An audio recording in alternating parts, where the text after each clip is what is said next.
Elle m'a regardé droit dans les yeux. Mais j'adore ce que je fais, m'a-t-elle dit. Alors contrôle-toi. Je ne suis pas un punching ball où quand tu as envie de te défouler, tu tapes dessus. Non, je suis ton époux, ton mari, ton ami. Je suis tout ce que tu veux, sauf ça. Excuse-moi mon amour, m'a-t-elle dit. Je l'ai cru.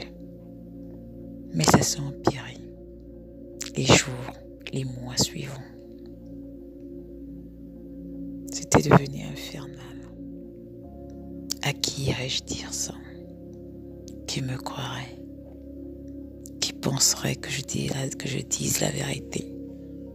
Moi, un homme de 1m90, devant une femme d'1m60, frêle, à peine 55 kilos, maigre, menu, timide, gentil. Et moi, un grand costaud pour ne pas dire monstre, avec une barbe imposante. J'irais me plaindre. Mais à qui? Que je suis battue par ma femme? Qui pourrait me croire? Je me suis juste rendu compte que beaucoup d'hommes le vivaient. Ils n'osaient pas le dire. Beaucoup d'hommes vivaient ces genres de choses. Ils n'osaient pas le dire. C'est aller encore beaucoup plus loin. Parce que maintenant, elle avait des envies spéciaux. Dans le lit conjugal, il fallait faire des choses. Elle s'était mis en tête qu'elle devait acheter des sextoys de toutes les formes.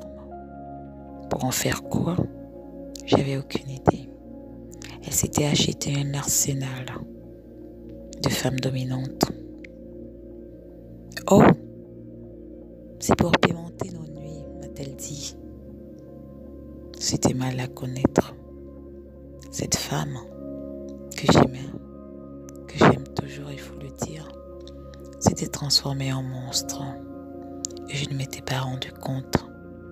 Comme quoi, donne le pouvoir à un homme et il te montrera qui il est, tout au fond de lui. Qui est vraiment cet homme qui vit, qui demeure en lui. Et c'est de là que j'ai compris qu'en réalité, elle avait toujours été comme ça. Elle se cachait juste derrière sa timidité, derrière ce sourire. Tous ceux qui pouvaient la croiser ne pourraient jamais croire. C'est une femme gentille, c'est une femme dévouée. Elle est toujours présente pour ses enfants. Elle est attentionnée parce que oui, devant les gens, c'est une autre personne. Elle est gentille, elle est présente. T'as pas le temps de faire tomber quelque chose qu'elle a déjà ramassé, qu'elle l'a secoué, qu'elle l'a lavé aux yeux du monde.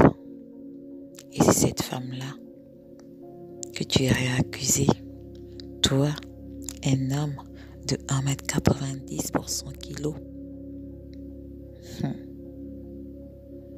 Et j'ai pas compris comment ça a dérapé.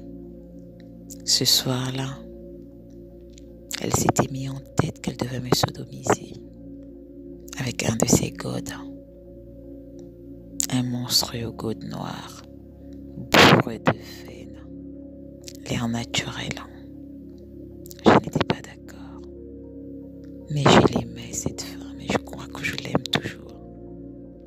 Je m'étais dit, je vais la faire plaisir. C'était mal la connaître. Elle en a profité.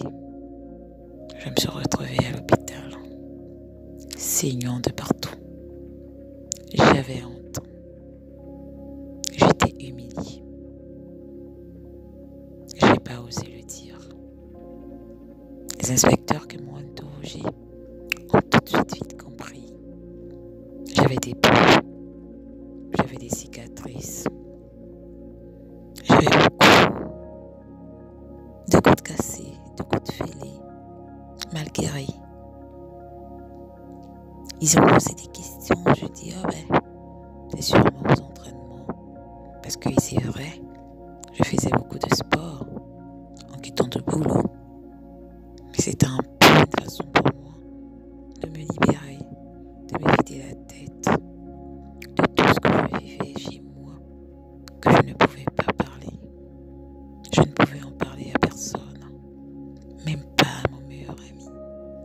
Et le pire, c'est que ce meilleur ami, je ne le voyais presque plus, parce qu'elle s'était arrangée à m'isoler complètement.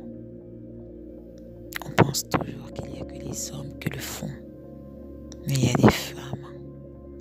Et je pense que c'est une maladie. Que ce soit un homme, que ce soit une femme qui le fait, il faut dire ce mot, c'est des psychopathes. Elle m'avait isolée de tout le monde. Elle s'était arrangée à faire en sorte qu'on se dispute avec mon ami, de sorte à ce qu'on reste en colère. Pourtant, des années avant, ce même ami n'était pas d'accord de ma relation. Il disait qu'elle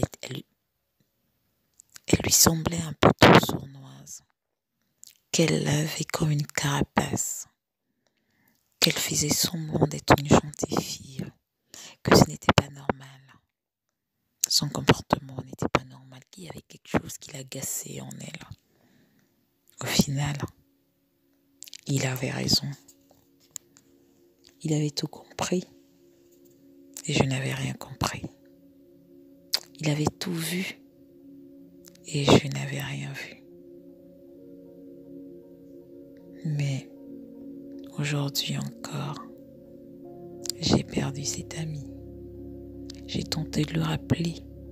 Il m'a jamais répondu. Parce que jusqu'aujourd'hui, je ne sais pas ce qu'elle lui a réellement dit. Mais je sais, j'essaie de le rencontrer. J'ai besoin de parler à quelqu'un. J'ai besoin d'avoir un ami à mes côtés pour cette épreuve. Parce que oui, aujourd'hui, je suis au bord du suicide. Je ne sais plus quoi faire. Ma mère m'a dit, on respecte une femme.